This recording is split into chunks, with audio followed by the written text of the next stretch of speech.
United नेशन्सची foreign relation संदर्भातली महासभा काल म्हणजे 26 सप्टेंबरला न्यूयॉर्कमध्ये झाली. भारत आणि कॅनडा यांच्यातील ताणलेल्या संबंधांमुळे सर्वांचं लक्ष भारताचं या महासभेतील भूमिकेकडे होतं आणि भारताने भूमिका मांडल्यानंतर कॅनडा त्याची भूमिका मांडणार होतं. विषय होता आंतरराष्ट्रीय दबावाचा.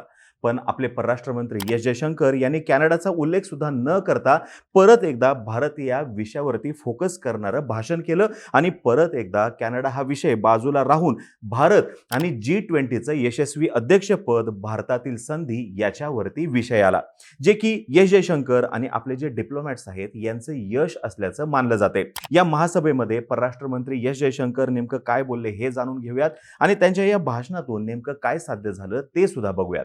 नमस्कार, मी अरुणराज जाधव बोल व्हिडिओवरती तुम्हा सर्वांचं अगदी मनापासून स्वागत करतो. युनायटेड नेशन्सची महासभा ही दरवर्षी होते, पण यावेळेस भारतासाठी कॅनडा सोबत ताणलेले संबंध याची पार्श्वभूमी होती. आंतरराष्ट्रीय दबाव येत असताना कॅनडाचे पंतप्रधान जस्टिन ट्रुडो हे आरोप करण्याचं थांबवत नसताना भारत या महासभेच्या माध्यमातून स्पष्टपणे कॅनडाला संदेश देईल अशी एक अटकळ होती. पण जयशंकर यांनी भाषणाच्या सुरुवातीलाच नमस्ते फ्रॉम भारत अशी सुरुवात केली आणि शेवट करताना म्हणाले की it is the blend of tradition and technology that currently defines India which is Bharat. अजून एक गोष्ट केली एस जयशंकर यांनी इथे. त्यांनी जनरल असेंब्लीचे जे प्रेसिडेंट आहेत त्यांचा उल्लेख केला आणि या 78व्या महासभेच्या थीमला म्हणजे रिबिल्डिंग ट्रस्ट आणि रिइग्नाइटिंग ग्लोबल सॉलिडॅरिटी याला फुल सपोर्ट सुद्धा जाहीर केला. आता याच्यातून हे सिद्ध झालं की भारत एक देश म्हणून कायमच सर्वांच्या सोबत आहे आणि भारत हे एक रेस्पॉन्सिबल असं राष्ट्र आहे. त्यांच्या पुढील भाषणामध्ये त्यांचा संपूर्ण रोख हा भारताच्या वाढत्या ताकदीवरती होता, भारताच्या वाढत्या प्रभावावरती होता आणि भारताकडे नेतृत्व करण्याची क्षमता आहे आणि जे भारताने G20चं अध्यक्षपद असताना त्याचं जे यशस्वीपणे आयोजन केलं त्याच्यातून सिद्ध केलेलं आहे हे सुद्धा ते सांगायला विसरले नाहीत. आता हे सर्व सांगत असताना एस जयशंकर यांनी जगातील प्रमुख सत्तांनी दहशतवादाकडे आणि एकूणच हिंसेकडे समान नजरेने आणि समान भावनेने पाहावं असा सुद्धा सल्ला दिलेला आहे. आता त्यांनी हा जो काही सल्ला दिलेला आहे त्याच्यातून त्यांनी अप्रत्यक्षरित्या जे कोणी विकसित राष्ट्र आहेत किंवा कॅनडा जो आहे त्याला अप्रत्यक्षरित्या संदेश दिलेला आहे. भारताची भूमिका ही आधी जी होती तीच आजही कायम आहे. Terrorism is not good or bad, terrorism is terrorism हीच भारताची कायम भूमिका राहिलेली आहे. भारताने कायमच पाकिस्तानवरती पुराव्यानिशी आरोप केलेले आहेत जे की या ठिकाणी कॅनडा करताना दिसत नाहीये. आजच्या दिवशी पाकिस्तान दहशतवादाला पोचते, खत पाणी घालतंय आणि त्यांनी याचा भारतविरोधी कारवायांसाठी उपयोग केलेला आहे. आणि हे सुद्धा सत्य आहे की याच दहशतवादाने आजच्या दिवशी पाकिस्तानला पोखरलेलं आहे, त्यांची इथली लोकशाही धोक्यात आणलेली आहे.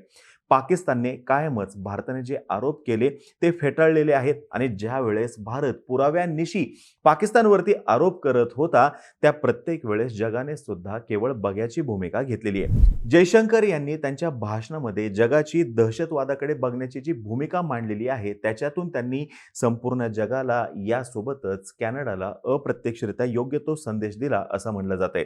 जयशंकर यांच्यानंतर कॅनडाचे प्रतिनिधी बोलणार होते म्हणून हा संदेश जाणं फार गरजेचं होतं. जोपर्यंत स्वतःवर येत नाही तोपर्यंत बहुतेक सर्वच विकसित देशांनी दहशतवादासंदर्भात घेतलेली भूमिका आपल्या सगळ्यांना माहितीच आहे. जोपर्यंत त्यांच्या स्वतःवरती आलं नाही तोपर्यंत त्यांनी दहशतवाद जो आहे याच्याविषयी रोखठोक भूमिका घेतलेली नाही आणि हे आपल्या समोर आहे. कॅनडानुसार कॅनडियन नागरिक असलेल्या निज्जरच्या हत्येमध्ये भारताचा सहभाग असू शकतो असं त्यांनी म्हणलेलं आहे आणि भारतानुसार कॅनडियन खलिस्तानी दहशतवादी निज्जरच्या हत्येमध्ये भारताचा कोणत्याही पद्धतीने सहभाग नाही. कॅनडाने आरोप करताना प्रूफ दिलेला नाही आणि आज इतक्या दिवसानंतर सुद्धा कॅनडाने प्रूफ दिलेला नाहीये.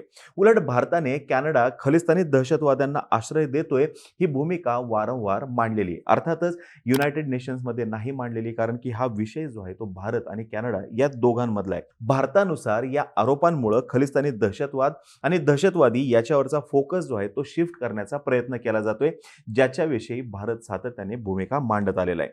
भारताने वेळोवेळी युनायटेड नेशन्समध्ये दहशतवादाचा आणि दहशतवाद्यांचा जो काही एकूण इश्यू आहे, त्यांना आश्रय देणारे जे आहेत यांच्या संदर्भातला प्रश्न मांडलेला आहे. पण कधीही स्पेसिफिकली कोणत्याही देशाचं नाव घेणं हे भारताने टाळलेलं आहे. मग पाकिस्तान असो किंवा चीन असो, हेच धोरण भारताने अवलंबलेलं आहे. सर्वांचं लक्ष होतं जयशंकर काय बोलतील याच्याकडं. डायरेक्ट कॅनडाचं नाव घेऊन जर का स्टेटमेंट केलं असतं तर दोन्ही देशातील संबंध जे आहेत त्याच्यामध्ये अजून कटुता आली असती आणि ग्लोबल प्लॅटफॉर्मवरती तसं करणं हे संकेतांना धरून नाही. याचमुळे आपले परराष्ट्र मंत्री एस जयशंकर यांनी कॅनडाचा स्पष्टपणे उल्लेख केलेला नाहीये आणि हा प्लॅटफॉर्म त्याच्यासाठी नाही हे सुद्धा त्यांनी संपूर्ण जगाला पटवून दिलेलं आहे. आणि हा विषय दोघांमध्येच कसा राहील याची सुद्धा त्यांनी काळजी घेतलेली आहे. G20च्या परिषदेचं यशस्वी आयोजन झाल्यानंतर कॅनडाने केलेल्या आरोपांमुळे G20 मध्ये कमवलेलं जे यश आहे हे कुठेतरी झाकोळलं गेलं होतं. जयशंकर यांनी या महासभेतील भाषणाची संधी साधत परत एकदा फोकस भारतावरती आणि भारताच्या क्षमतेकडे वळवलेला आहे. India as the voice of global south and developing countries याचा सुद्धा त्यांनी इथे पुनरुच्चार केलेला आहे आणि फोकस जो आहे तो भारताकडे वळवलेला आहे. कॅनडा त्यांच्या भूमीचा वापर खलिस्तान्यांना करू देते आणि याला act of freedom of expression असं नाव देते, जे चुकीचं आहे हे सुद्धा भारताने वेळोवेळी स्पष्ट केलेलं आहे आणि जे या ठिकाणी सुद्धा अप्रत्यक्षरित्या स्पष्ट झालेलं आहे. आता याच्यानंतर म्हणजे हे महासभेच्या नंतर यूएसचे जे अँबॅसेडर आहेत त्यांच्या इव्हेंटमध्ये जयशंकर यांना 5 आईजच्या प्रकरणातील सहभागाविषयी विचारण्यात आलं. त्याच्यावरती जयशंकर यांनी दिलेलं उत्तर फार इम्पॉर्टंट आहे आणि मजेशीर आहे. ते म्हणाले की I am not part of the 5 eyes, I am certainly not part of FBI, so I think you are asking the wrong person. म्हणजे चुकीच्या व्यक्तीला चुकीचा प्रश्न विचारला जातोय हे त्यांना याच्यातून सुचवायचं होतं आणि या एकूणच 5 आयच्या भूमिकेला आम्ही महत्त्व देत नाही हेही त्यांना याच्यातून स्पष्ट करायचं होतं. या महासभेमध्ये जयशंकर यांनी कॅनडावरती थेट आरोप केलेले नाही आहेत. कॅनडाचा थेट उल्लेख करणं त्याने टाळलेला आहे आणि हा विषय कॅनडा आणि भारत या दोघांमध्येच कसा राहील, तिसऱ्या कोणत्याही राष्ट्राला याच्यामध्ये इंटरफेअर करायला संधी मिळणार नाही याची त्यांनी दक्षता घेतलेली आहे. US अँबॅसेडर जे होते, former US ambassador to India Kenneth Juster यांच्यासोबत नंतर जी चर्चा झाली त्या चर्चेमध्ये कॅनडाच्या आरोपावरती जयशंकर यांचा रिस्पॉन्स काय आहे ते विचारण्यात आला. तेव्हा जयशंकर यांनी जे काही कॅनडाला उत्तर दिलेलं आहे भारतानं त्याचा पुनरुच्चार केला. ते म्हणाले this is not government of India's policy. जे काही कॅनडा संदर्भात घडलेलं आहे, निजर संदर्भात जे काही घडलेलं आहे ती भारत सरकारची भूमिका नाही. काही स्पेसिफिक किंवा रिलिव्हंट कॅनडाकडे असेल तर त्यांनी सांगावं.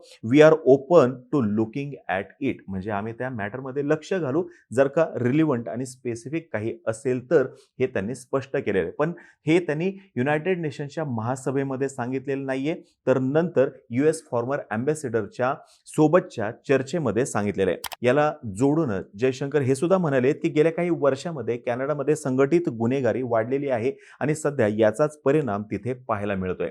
या सर्व गोष्टीतून परत एकदा हेच सिद्ध होतंय की टेररिझम इज टेररिझम आणि आजच्या दिवशी कॅनडा त्याच्यामध्ये होरपळतोय आणि येणाऱ्या काळामध्ये अधिक होरपळणार हे निश्चित आहे.